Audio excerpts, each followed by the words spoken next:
So, you're born on the coast of Colombia, and from the moment you take your first breath, you've already won a lottery that most people don't even know exists. Your crib costs more than the average family home. Your nursery has a view of the Caribbean that millionaires would kill for, literally, in your family's case. But you're not like the typical rich kid who thinks daddy runs a shipping company. You know something's different. You just don't know what yet. On your 7th birthday, your father pulls you aside. No cake, no clowns, no presents, just the two of you in his office. The ceiling fan clicking overhead. The smell of cigars and salt air. He kneels down, looks you dead in the eyes, and whispers 3 rules. He calls it the blood oath. See nothing, say nothing, forget nothing. You memorize the words instantly. You're a sharp kid, but you have no idea what they actually mean. And honestly, you don't care. You're 7. You just want to go back to your party and eat cake. The only thing that matters to you is that life is good. The pool is warm, and the servants bring you whatever you want. You grow up behind a wall of armed men your family calls Los Fantasmas. The ghosts. They follow you everywhere, to school, to the beach, to the bathroom door. You're the youngest son, the baby. So they keep you far away from whatever daddy actually does for a living. All you know is that your estate has its own zip code. Your father has his own army. And the local villagers look at you like you're either a saint or a demon.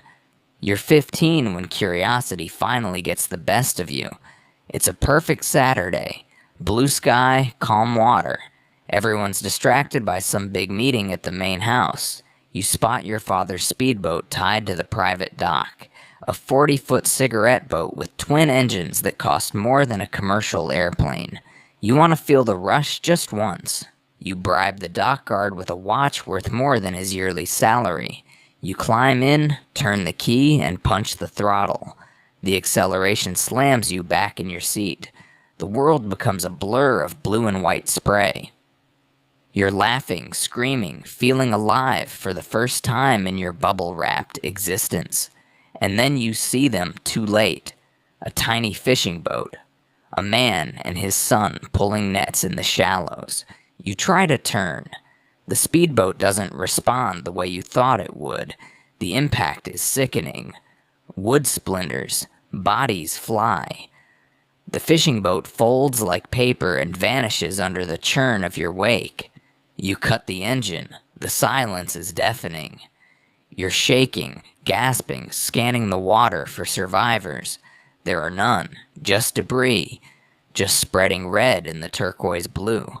You killed them.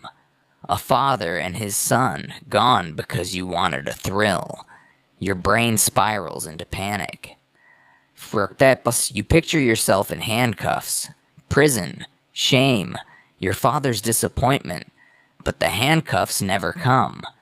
By the time you limp the damaged boat back to the dock, Los Fantasmas are already there. Nobody yells, nobody lectures, they just make phone calls.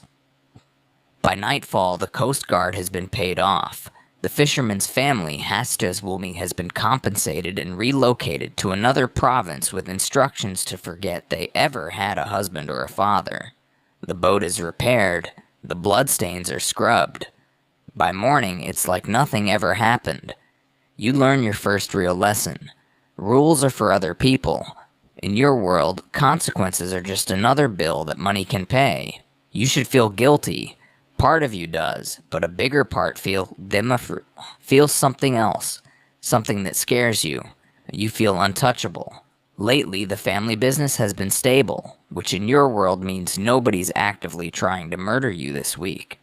So they let you attend a real school, an elite international academy on the coast. Diplomats' kids, politicians' kids, and the children of men whose money comes from sources nobody asks about. Even with lost phantasmas watching from tinted SUVs in the parking lot, you're finally surrounded by kids your own age. But there's a problem. You don't know how to talk to people. You've never had to. Your whole life, people have come to you, served you, obeyed you. Making friends is a skill you never developed, So you stand alone at lunch.